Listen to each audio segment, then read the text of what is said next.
For me, I was very fortunate that my parents paid for majority of my education, which is I thank them every day for it. I did have like one loan out from the government that I took so like in high school, I worked at there's this place called Value Village. I worked there for a while, and then I worked at a physical therapy place, like washing dirty towels while I was in high school. That plus like communion and confirmation money, all that. And then being able to move home, I paid off the loan in my name right when I moved home. So there's definitely an element of privilege in terms of like being able to save while I worked full time. Working at Victoria's Secret till when I left Avon was about 6 years. So being able to save and then that really helped too. So I think that's what helped me be able to kind of like quit and then fully focus on freelancing full time earlier than I originally planned.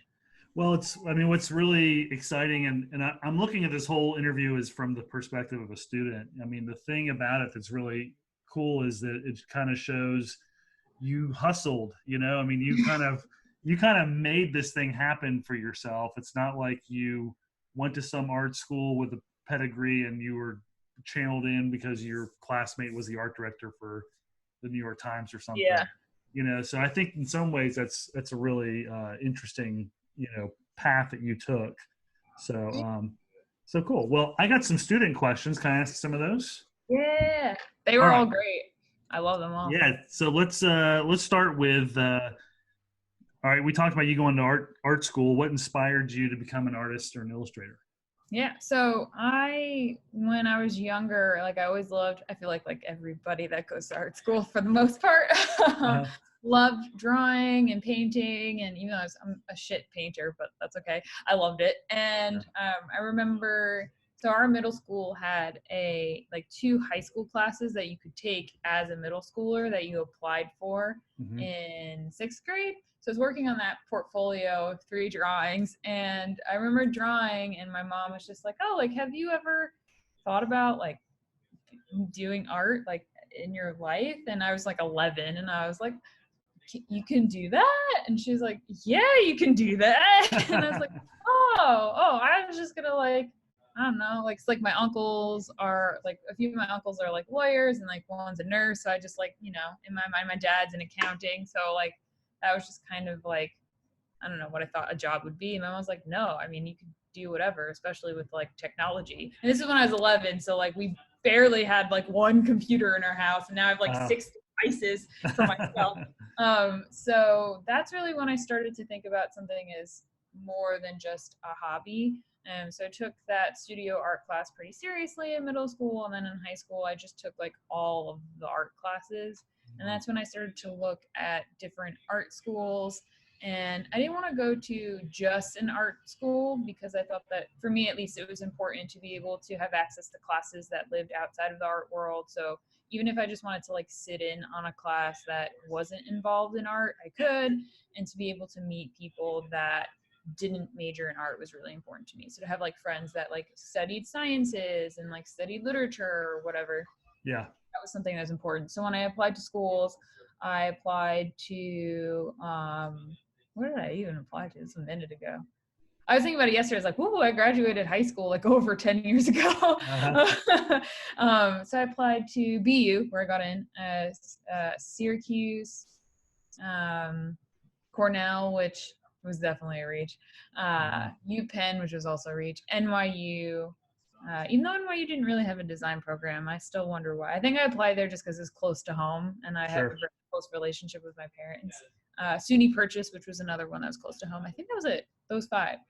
So I tried to make sure that all the schools I applied to like had other schools within the university, and that was just something that was important to me. But in terms of choosing art, for me, it's like the most accurate way that I can express my thoughts and like points of view. So it just kind of felt natural since a young age that would be something that I would want to study into adulthood. Okay.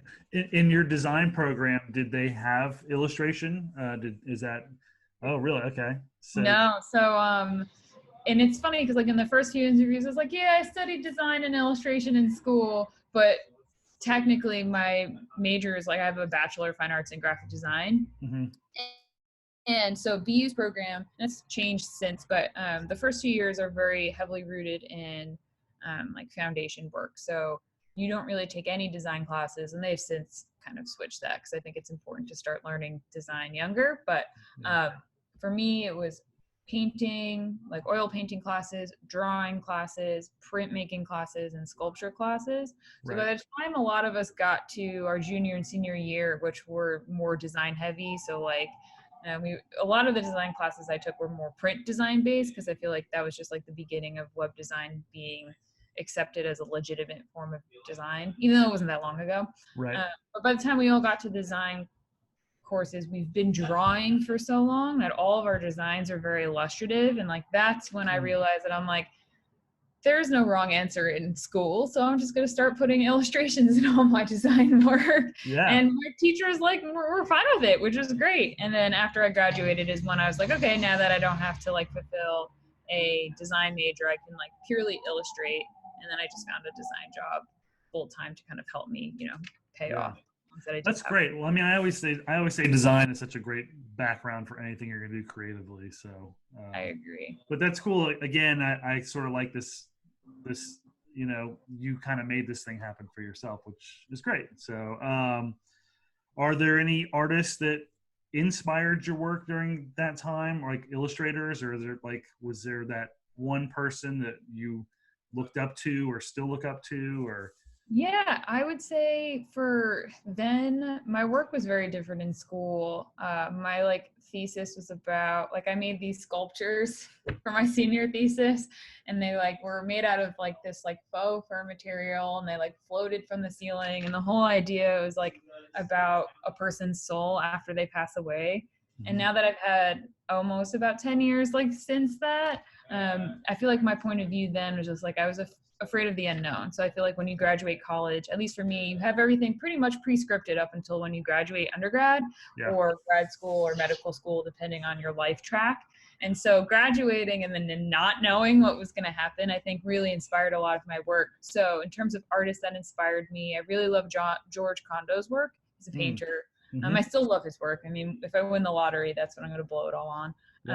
Also Barbara Kruger. I just really love how her approach to typography and image. And I just thought that that was a really interesting combination. I also really love, trying to just think back, like I went to the Museum of Fine Arts a lot while I was in school. So they have like a whole wing of like early, like Native American art, and just like the forms of those like small, they're all smaller sculptures, like of those small sculptures were really inspiring. And the fact that they're making work for something that's bigger than themselves versus making work for money, I also thought that that was just a really interesting approach to art. So all of that kind of inspired my work back then, and still does, but more so.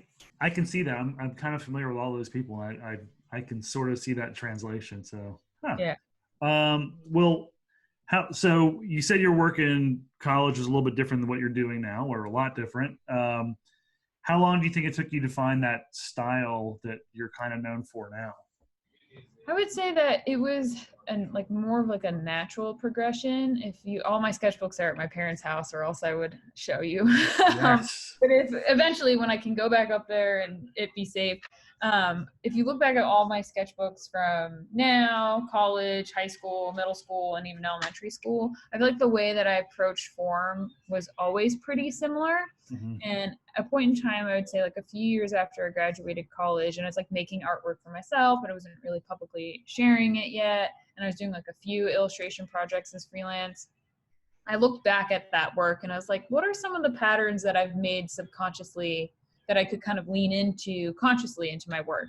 So I noticed like the way that I approached eyes, noses, and mouths were very specific. The way that I drew forms, especially when I was young, like first, second grade, like they were very big. And I always drew myself very big for some reason when I was a kid. And so just kind of like leaning into those decisions that I've already made, and doing them more consciously, that is where I started to develop what is my style today.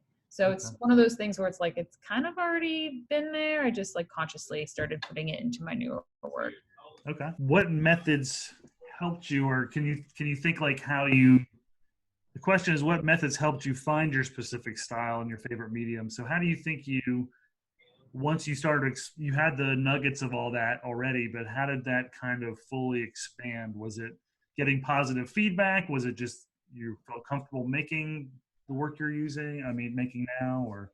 Yeah, I would say it's a combination. Like whenever I would be able to have like a lunch break at work. So the way I approach my work, I'll start with that. Majority of it is done digitally. So I'll use my trackpad on my laptop, which a lot of my friends laugh at.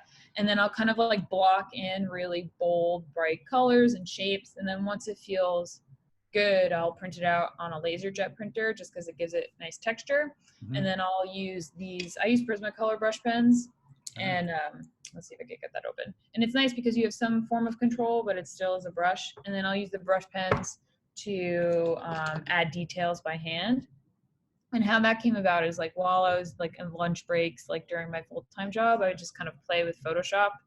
So it's like one of those things where it's like, I'm not working on non-work things at work, even though I'm eating. And I should get a lunch break. But so I started to play that way. And then a few of them, I was like, oh, these are really interesting. And then I try to do details like of like eyes and things like that on the computer, and it just didn't feel right. So I would like come home and print them out and then play with them with like the pens that I've had. Like I had these brush pens from like a Christmas gift that my parents gave me, and that felt right. And now that I've had a few years like behind kind of starting playing that style, I definitely feel that for me growing up like at the cusp of like the takeoff of digital and like making work digitally and living digitally, I feel that's why I feel comfortable kind of doing both together. Because like my whole childhood, like I don't think we had like a computer at home for a very long time. And then like I was saying earlier, and then just like exponentially growing to having like devices like glued to your forehead. So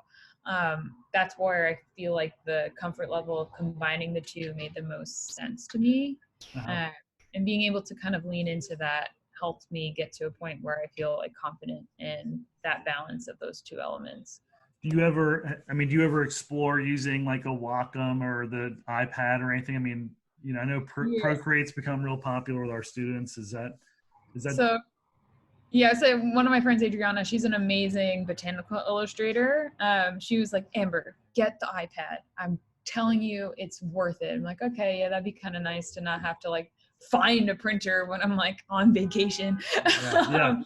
So I bought it and I played with it for, I think, maybe 2 months. And I just like, and I shared that work and people were like, wow, this is really cool. I love the evolution. I was like, thanks. But I don't know. I didn't really enjoy it. So I missed the like return period. So I sold my iPad to one of my friends, which was great. So it wasn't like it was a total loss. But it was one of those things that I joke about too, that I'm going to be that artist that's like 80 and I'm like, no, I'm not using that new technology. I like my process, but I definitely like to give things that make me uncomfortable a try because you never know. But in the case of the iPad, that was one of those things that I tried it and I didn't love what it yielded for me. So yeah. So where do you draw your inspiration? Like when I look at your work, color seems like such an important part of it. Where do you get your inspiration for color? I know that you talk a lot about the female form, and like what's the inspiration for that? Yeah, not too many people actually ask me about my color palette inspiration, which is why I love that question. Yeah. For me, it's nature. So women in my life, women that I read about, inspire the content of my work. And then in terms for color, I am really inspired by going out into either state parks or national parks. My goal is to visit as many national parks as I can in my lifetime. And just being able to, I take a lot of pictures of wildlife and flowers, and even in quarantine, I walk around Gramercy Park, and they've done a really beautiful job of like curating like different like botanicals that grow throughout the season. And that's really what inspires my palettes. And then from there, I would say I try to be kind with myself about the evolution of the palette. I don't know, for whatever reason, if it was something that I learned in school or just in life, I always felt like I had to do something very different than my last piece. And then at some point in time, like, well, this is really stressful and not sustainable. You should just use the palette for as long as it inspires you, and then eventually you'll move on. So I kind of like let that, I guess, limitation go. And since then, my palettes have kind of evolved slowly. So if like I see like a really beautiful like blue color in a flower, I'll try to like incorporate that if it works, and then let it go once it no longer works. So So next year, if I'm looking through a magazine, I see one of your pieces and it's like purple, I'll be like, uh-oh, she's hit the purple phase. Yeah. Yeah. She The saw some purple period. lilac flower. Yeah. Yeah. Exactly. Yeah. So something you mentioned earlier, and this is something I really stress to my students, and maybe because it's important to me, I always say if my house burns down, the first thing to grab is my sketchbooks. Do you have a sketchbook practice? Is that something you keep, you collect? Is that something you do regularly? Yeah, that's really funny. That's what I told my parents. I was like, in a fire, leave, whatever, it'll suck. Yeah, But save your life first. yeah, if you happen to be in But my room, throw the sketchbook bin out the yeah, window and then yeah. leave. Yeah. Yeah, I love sketching. In terms of making like final pieces, I usually don't sketch out ideas and then make them. I just like to play within Photoshop Mm-hmm. just to like paint out color. But I will sketch for client work. But my sketchbooks really are just like things that inspire me or like different ideas, something that I just want to like experiment with. It can end up being a piece that I scan in and share with people. It could be something that I just keep for myself. So I really like to use sketchbooks to just play and like nothing has to come of them. Yeah. Okay. That's my point of view. Great. Something you talk about, you're blocking out colors a lot, and you're talking about, you just kind of even mentioned this with clients. So typically does a client come to you and ask you for sketches? Do you have a pre-process planning that you do, or do you just make a bunch of stuff and send them your favorites? Or So for clients, depending on the project, usually I'll start with sketches. I feel like if I've worked with a client before, I could send over a really rough pencil sketch with like a description and like a rough palette of where I'm trying to go. And like that tends to be a good starting point. For clients that are newer, I try to put in a little bit more legwork and do a few like digital rough pieces that involve the color so they could kind of get a better picture of like where the color will live within the form. And then from there, we go back and forth on edits. And then once we feel like it's in a good spot, I'll print it out and then I'll finalize it with the ink, with the brush pen. So usually we'll go to clients with like a rough like work back timeline, and then we can adjust that timeline to make sure that it feels right for both of us.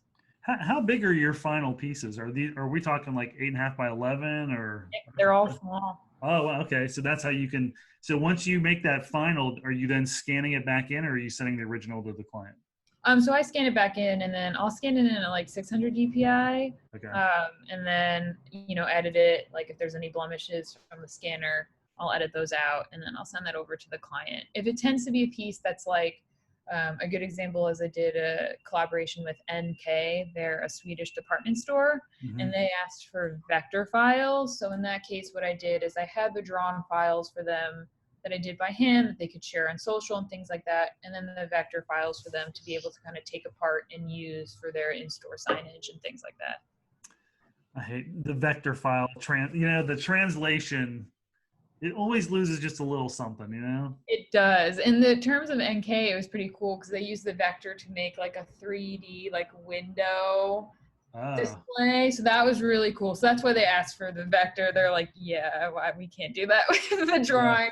But yeah, I agree. Usually like if it has to be vector, it's only because it has to either be huge or it's because they're using those elements for something other than a flat piece of art. So I thought this was a great student question. How do you know when an illustration is done? That's a great question. When I was in school, one of my painting professors, someone asked him that, and they're like, yeah, how do you know a painting's done? And he goes, when you put a piece of like paint on the canvas and it becomes worse, that's how you know it's finished. And we were all like, what? And then as I've gotten older, that works. In terms of client work, sometimes like a client wants edits and they're very like strict on it. So then in that case, you just kind of have to let go and know that like not everything that you make is your favorite piece of work. But for my personal work, I would say that if I add something to it and it's just like, it doesn't feel right, like in my gut, then I'll remove it. And that's when I know that it's done. So I kind of take that same principle. Oh, something else. Wasn't on the list I sent you yesterday that I thought of today. Do you work at home or do you have a studio? This is it. So this is my kitchen table. Oh, okay. When I'm at, I mean, I can show you a little bit.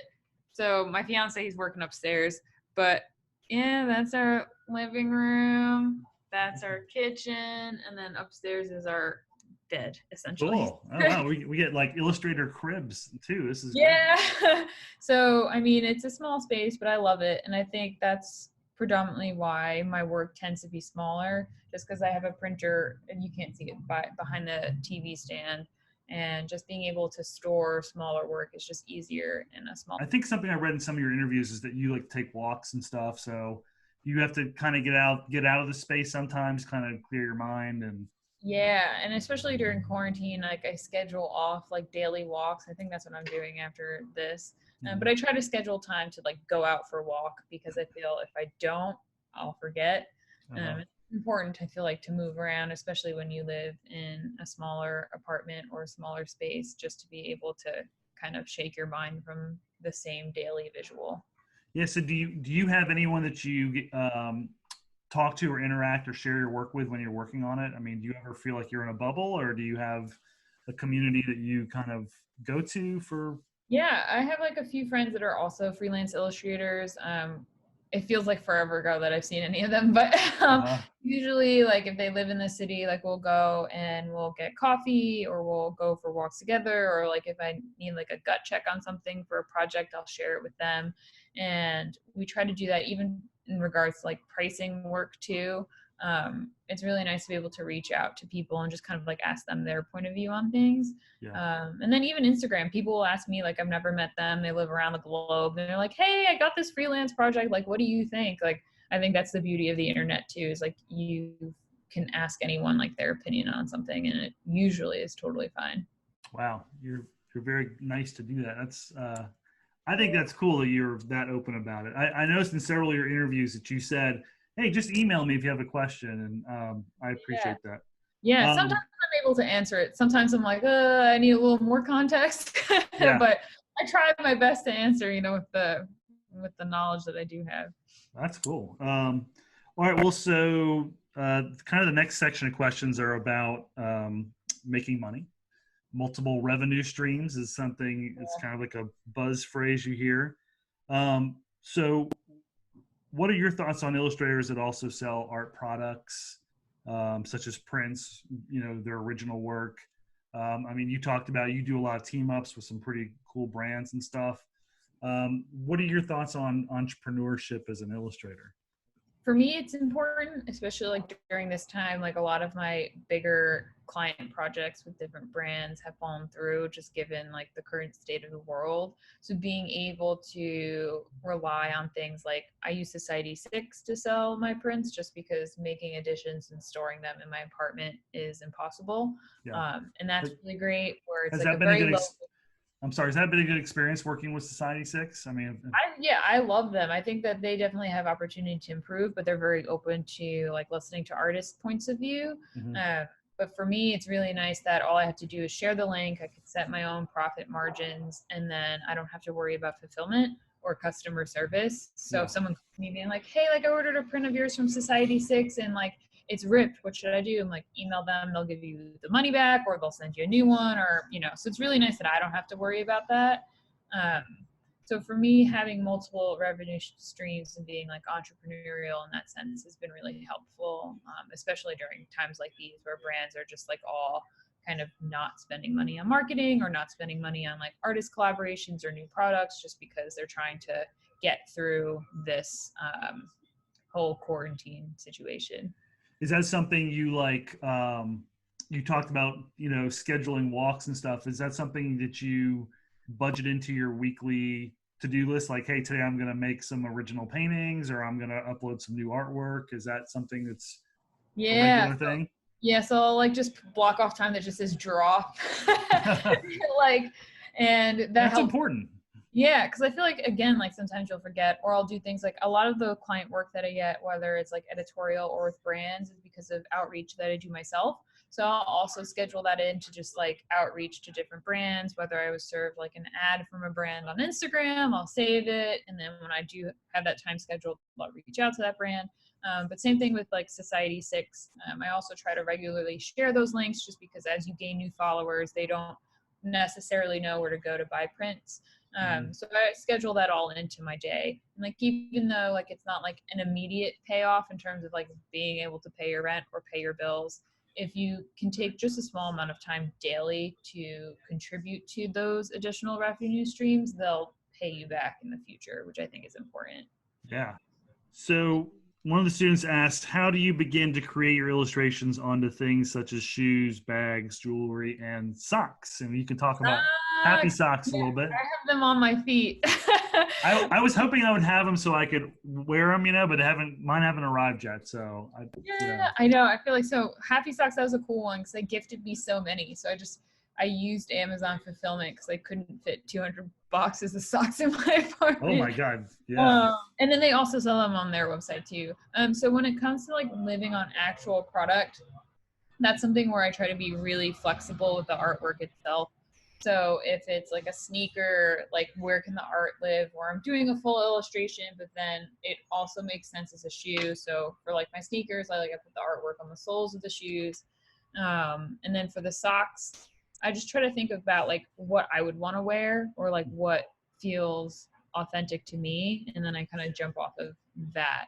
So making work that like lives on a product is really fun because you can make an illustration and then take elements of that illustration, make a pattern from it, or you can make an illustration that purposefully lives on that item. So I try to play within that world when I'm making artwork that lives on a physical product. Now, is that something where, because you have a pretty good social presence or you've done a lot of work, people just see your stuff and they approach you, or do you actively promote yourself to them or try to solicit work from companies like that? I would say like 90% of the work that I get is because I've done outreach. So for Happy Socks, I emailed their info at several times. And eventually someone saw it and got back to me. And the same thing with K-Swiss. That was a little more serendipitous where in my Instagram Discover tab, which is where I find a lot of the brands that I end up working with, one of the VPs from K-Swiss, he had a post that was in there. It's like, oh, those are cool shoes. And I was like, oh, I feel like this guy's a designer at K-Swiss. I should just DM him. And then it turned out that he was a VP. So that was fun. A lot of it, which is cool. I was like, oh, oops. Also, so a lot of those projects come from my outreach. Yeah. But every so often I'll get in the inverse world, brand will reach out to me. Last year I did a mural with Warby Parker and they found my work. So that's always a nice surprise, but I try not to rely on those just because you don't have much control. Whereas like, I feel like if I could put my work out there and get it in front of people, even if they don't want to work with me now, hopefully maybe one day they switch jobs or they work at a new company that they'll hopefully keep me in mind. So yeah. So again, I like that hustle factor. It seems like I did a webinar the other day with AIGA talking about internships, and I was telling my students that sometimes you have to kind of professionally stalk people. Yeah. And I think I think that sounds what you're talking about. Like so you shouldn't be afraid if you see someone that you think can maybe help you, just reach out to them and you just never know. Of all the outreach that I've done, I would say which is probably like thousands of messages and emails, maybe 5 have ever come back and they're just mean. So it's not it sucks when you get those because you're like, damn, all right, tell me how you really feel. But I mean, the grand scheme of things, it's really not that bad. So most people are very kind. Even if it's saying no, we love your work, but we just don't think it's a fit. It's better to ask than to not ask. Right. Okay. Well, something I was going to ask you a little bit later, but I'll ask you now because we touched on it is, how about self-promotion? What do you do self-promotion? Back in the day, people were sending out postcards and what's your way of promoting yourself to get new business? Yeah. A lot of my friends still do postcards, and they say that it works really well. It's something that I haven't done yet. I was going to do, but then now that everybody's working from home, I'm not gonna do it until we all go back to work. Yeah. So that's something that a lot of my friends do, and they say that it's really successful. So I think that's really important. I just personally haven't done it. Mm-hmm. I will email people, brands that I find. If I could find a human that's attached to an email, I prefer that. If I can't, I'll just send it to an info @ email and hope for the best. And then on social media, really, like when I first started on Instagram, I was just sharing my work, and I was just like shamelessly telling all my friends, like, hey, like, if you need an illustrator, hire me. Or tell your friends about it. And I feel like that's how my following started to grow.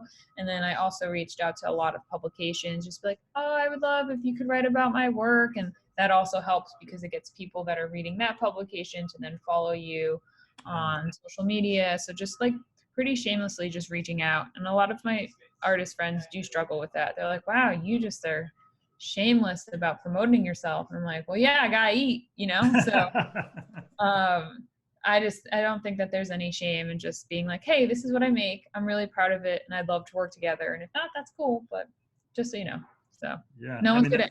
Yeah, I was gonna say no one's gonna advocate for you more than yourself. That's great. I mean, I think that's such a beautiful way to state it. I mean, you make something you're really proud of and share it. I think it's great. So let's talk about multiple. We're still talking about making money. I noticed you are now doing a Skillshare class. How did that come about, and what are you doing in that? And what do you have to say to promote that? Yeah, so Skillshare, that was one of those rare ones where they reached out to me, and I was like, it was really great. So they reached out to me maybe a year ago, and we had an initial chat, and they decided to kind of hold off on doing a class with me. And they did a class with I think a few other illustrators, and then, which I was a little bummed about, but that happens. Everything that's meant for you, you'll get, and everything that's not meant for you, you won't get. So a few months later, I'd say 6 months later, they reached back out asking if I would still be interested in doing a class with them. And you can upload your own classes on Skillshare, but they do some where they produce, push out, and like advertise. Okay. So this was that case. And so it was really fun. I really wanted to do a class that you didn't need to be an artist to take. I just wanted to kind of show the joy of drawing and how it can help people through tough decision making or creative blocks or non-creative blocks. So we brainstormed about a project and a class that focused on that. So I did a few like tips and tricks of what I do to get out of a creative block that you can apply to almost any type of like a emotional block in your life. Oh, that's cool. I actually use Skillshare as a pretty big supplement in my class. That's awesome. So if I have to go out of town or I'm going to be sick, I'll tell the students to do one of those, and every semester I will have them do at least 4 or 5 and fill out like a little log about it, and they all say that they really love them and that they would use them again. So that's amazing. Yeah, when I was in school, we did lynda.com, which is like so dry. How to use Photoshop, which is like impossible. You're never going to fully learn that program because every type of artist uses it so differently. So that's really smart to do Skillshare. I wish we did that in school. I think what's cool about it is they get to watch someone like you who's not too much older than them and more of a contemporary, and you're doing work that matters right now. And I think they really relate to that. And so I think it's better than a textbook. So that's good. So I'm excited to see you on there. I'll be promoting that. Okay, so last section of questions talk about business. And these are questions I get asked all the time, so I'm going to ask you because it makes my life easier. So how did you learn to price your work, and do you have any tips? Yeah. So pricing work, every artist is different. I would say a big tip is to ask artists that you like directly. Mm-hmm. Some artists I feel like I'm one of those artists that's like, I'm not afraid to talk about money. I feel like we all need money to survive. That's the, society that we live in.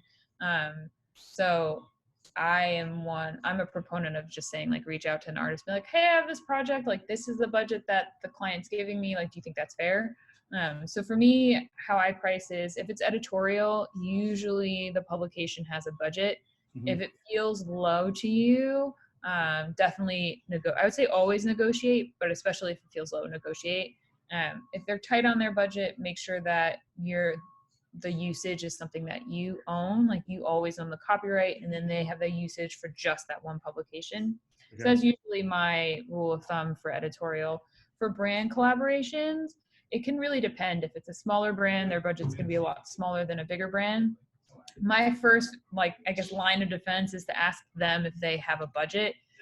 And then that way, what you can do is if they're like, we have a budget of like $2,000 and we want you to, like make artwork that you'll still retain the copyright to, but we want to use it on social media and digital, and then like a giveaway print for people that buy our product. And you're like, okay, then with that $2,000, I can do one illustration. The usage could be up to 2 years.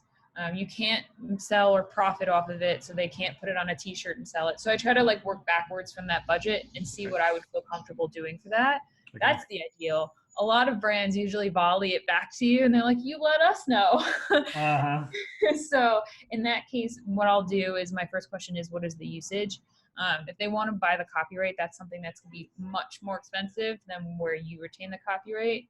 A great example of that was when I did work for MailChimp. It was like me and like 5 other artists, and they were like ink illustrations, and they wanted to own the copyright of all that work. So that's something that comes in really high because they're going to own the IP for that. They can do whatever they want with that in perpetuity. Uh-huh. And so that's where you start to price higher. So even if it's one illustration, if they own it, it's going to be much more money than like if you own it and they're using it for one piece of content. Right. Kind of where I price out. And then in terms of like specific dollar amounts, that's just like project to project. So like if any of your students get a project and they even after they graduate and they want to like run specific numbers by me, like tell them feel free to like email me. Cool. Oh, I don't know if you want to put that out there. I get a lot of emails. I put that out there for like, I did an interview with Boom with the like 9 O's. Yeah. First they put it out there and like no one emailed me. It's like, oh damn. But now it's been out there for a year and I've gotten like a few dozen. So it's always nice. Oh, okay. All right. Yeah. That's doable. All right. I always tell my students to check out that Graphic Artist Guild handbook, sort of sometimes yes. as a baseline. I don't know if you ever use that or if that's. I personally haven't, but I've heard good things about that as a baseline. Okay. But yeah, my baseline is usually asking clients for a budget and then retroactively figuring out what feels right within that budget. So let me ask you this. How formal do you get with estimates and things like this? Is this usually handled via email, or do you actually send them a contract with an estimate, or do you use contracts? Yeah. So usually when it comes to like proposals of like pricing and like scopes and like timelines and things like that, that's just done over email. And then once they agree to that, I do send over an agreement. If it's a small project, like I just did like an illustration for social media and it was like $450. Mm-hmm. And that I was like, no, just if you can pay me half up front, half upon completion, that I'll always just keep in an email.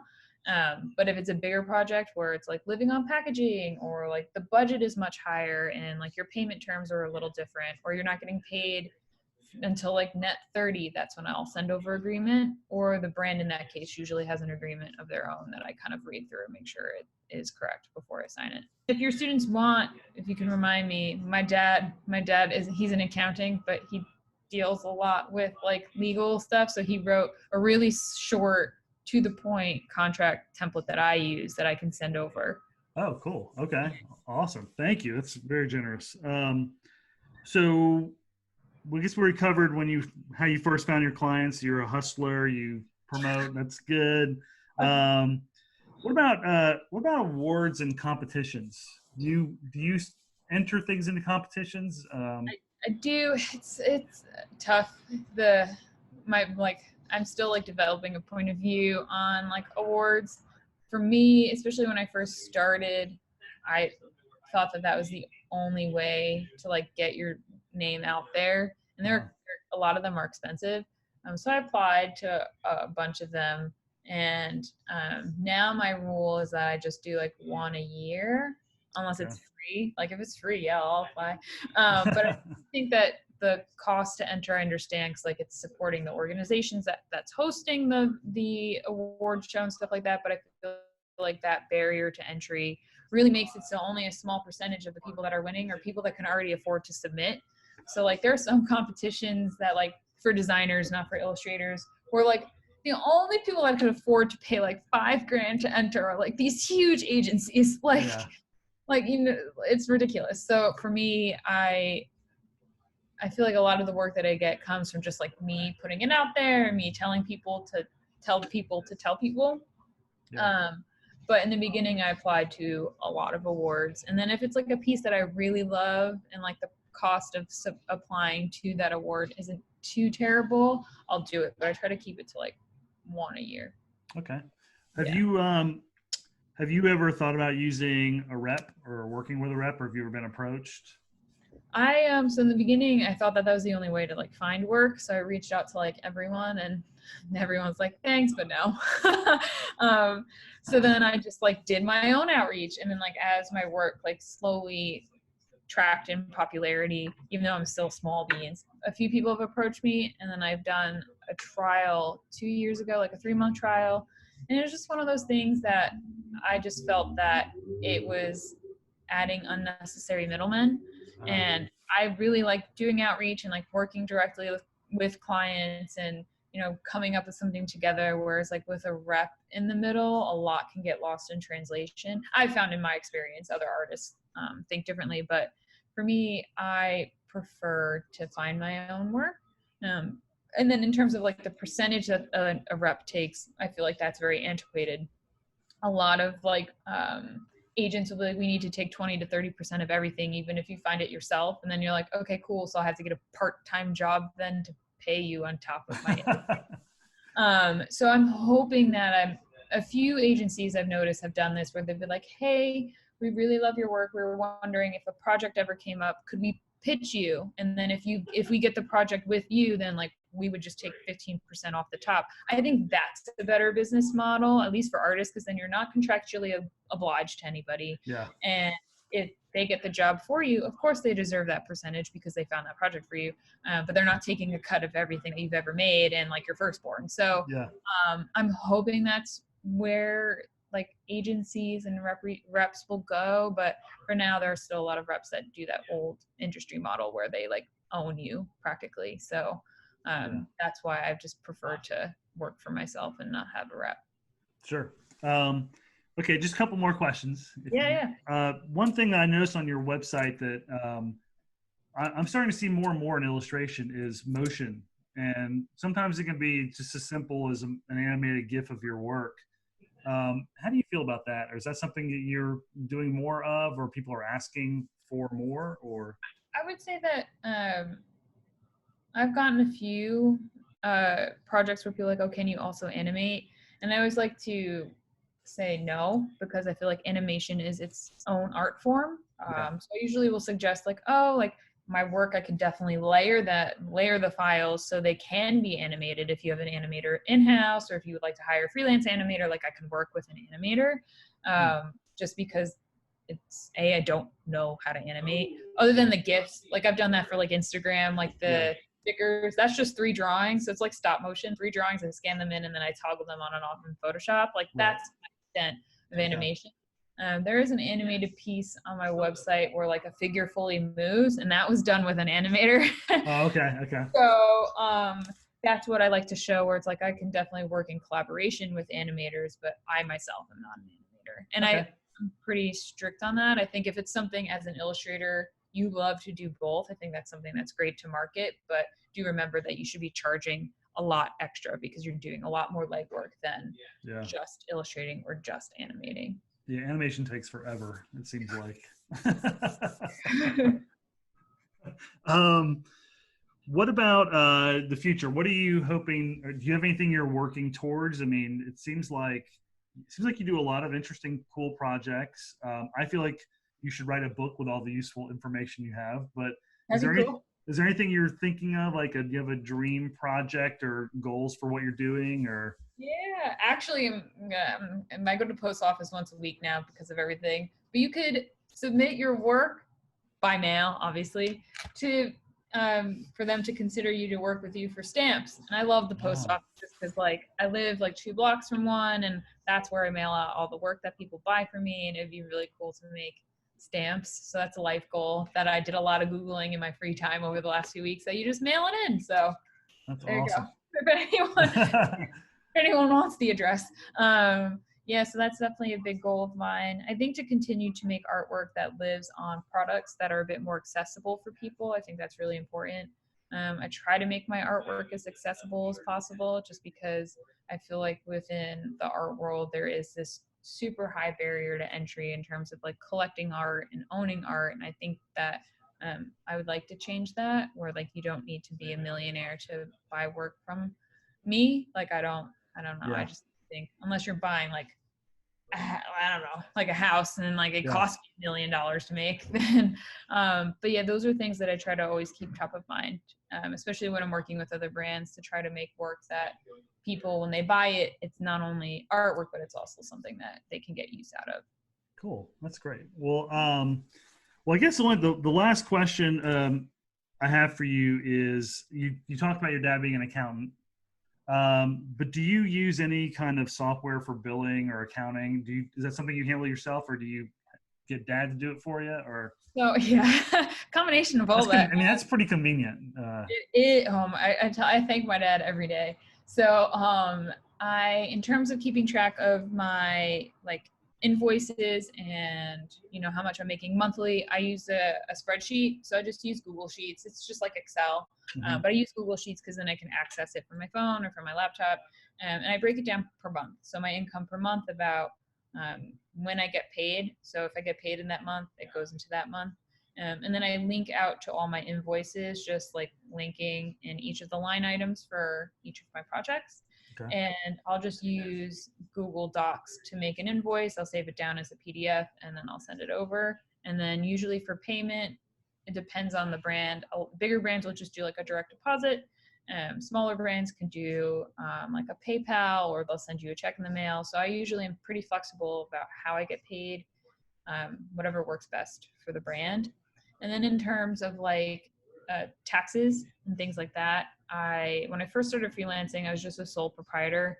So I was like, let me see if I actually like this before I go through the hassle of like being or not a sole proprietor, an independent contractor. Yeah. I was like, let me see if I like this before I become like a sole proprietorship LLC.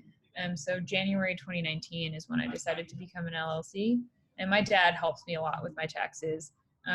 He came up with this whole fancy spreadsheet of like when I put in like my quarterly estimated payments, and then it does a lot of math. And so when I do, nobody on the streets of New York, and you got some like motorcycles. That's been happening a lot lately when people are like flying down. They're like, whoa, I can cruise through New York. Yeah. I know. I'm like, don't do that because you'll kill the people that are actually trying to cross the street. Yeah. But sorry. But so my dad, that spreadsheet will help me calculate how much I'll owe for each quarter for estimated taxes. And then for taxes at the end of the year, I'll use TurboTax. So he's kind of taught me how to do that on my own, which has been really helpful. But a lot of my friends will hire an accountant that will kind of help them do the quarterly payments and then do their payment every April. Okay. Yeah, because I know for most people that's the worst part of this, the business side of creativity. Well, I don't want to take any more of your time. I really appreciate you doing this, and it's very generous of you. Thank you so much. This has been great.